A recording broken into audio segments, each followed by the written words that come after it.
ये उस दौर की बात है जब पाकिस्तान में रेडियो बड़े शौक से सुना जाता था। लोग ड्रामे और खबरें बड़ी तवज्जो से सुनते थे।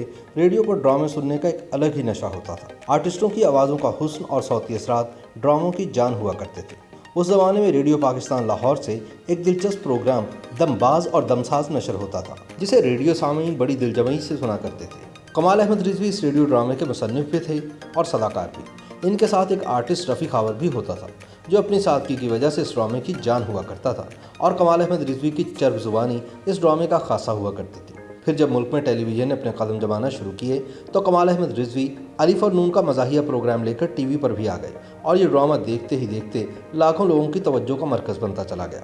इस प्रोग्राम में कमाल अहमद रिजवी अल्लन और रफ़ी खावर नन्ना के रूप में आता था। फिर यही नन्ना आगे चलकर फिल्मों का भी नैनतारा बन गया। अल्लन की अदाकारी में अय्यारी और नन्ना की अदाकारी में भूलपन और सादगी होती थी।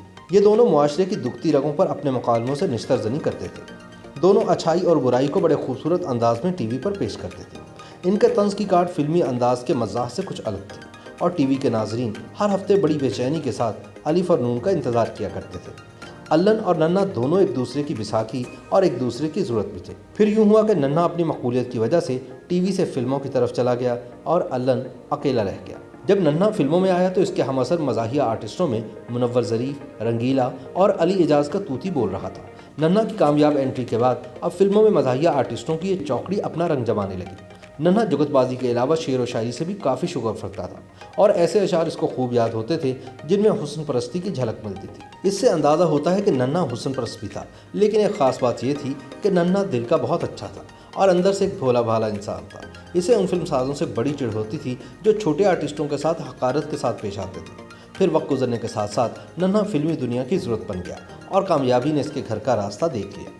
इस दौरान नन्हा की शादी भी हो गई और इसके 3 बेटे भी हो चुके थे। लेकिन फिर यूँ हुआ कि इस मासूम को इश्क हो गया, और वो भी एक खरांट औरत के साथ। तब नन्हा शोहरत की बुलंदियों पर था जब एक मक्कार फिल्मी रक्कासा नाजली इसकी ज़िंदगी में दाखिल हुई और इसे ट्रैप कर लिया।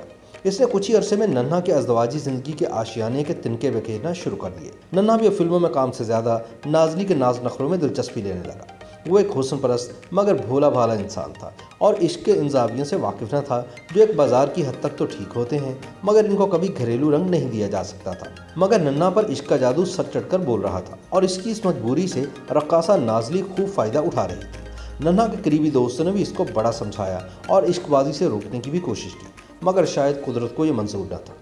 फिर एक दिन नाजली और नन्हा का ज़बरदस्त झगड़ा हुआ, जिसके बाद नाजली ने अपने घर के दरवाजे नन्हा पर बंद कर दिए। जब नन्हा इसके दरवाजे पर दस्तक दे देकर नाकाम हो गया तो इसने अपनी ज़िंदगी ख़त्म करने का फैसला कर लिया।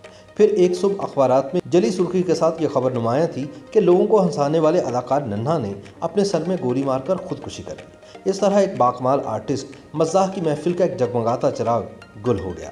2 जून सन 1986 का दिन जब भी आता है, नन्हा की अफसोसनाक मौत का तसव्वुर करके नन्हा के लाखों चाहने वालों के दिल बैठने लगते हैं और इसकी याद में इनकी आंखें भीग जाती हैं। नन्हा ने अपने मरने से कुछ अर्सा पहले काफ़ी मायूसी की बातें शुरू कर दी थी।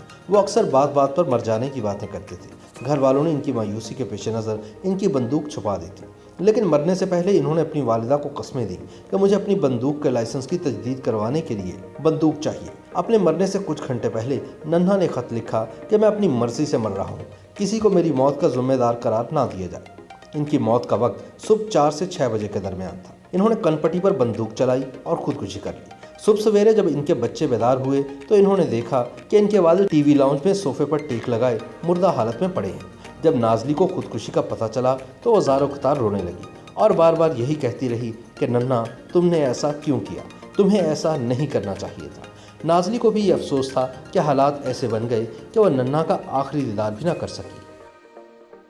YouTube पर गूगली न्यूज देखने के लिए youtube.com की सर्च बार में गूगली न्यूज टीवी टाइप करें। गूगली न्यूज के पेज पर सुर्ख रंग के सब्सक्रिप्शन वाले बटन पर क्लिक करना ना भूलिए। YouTube पेज पर अपलोड होने वाली वीडियोस से बाखबर रहने के लिए बेल आइकन पर क्लिक कीजिए। आपको हर नई वीडियो के बारे में नोटिफिकेशन मौसूल हो जाएगा।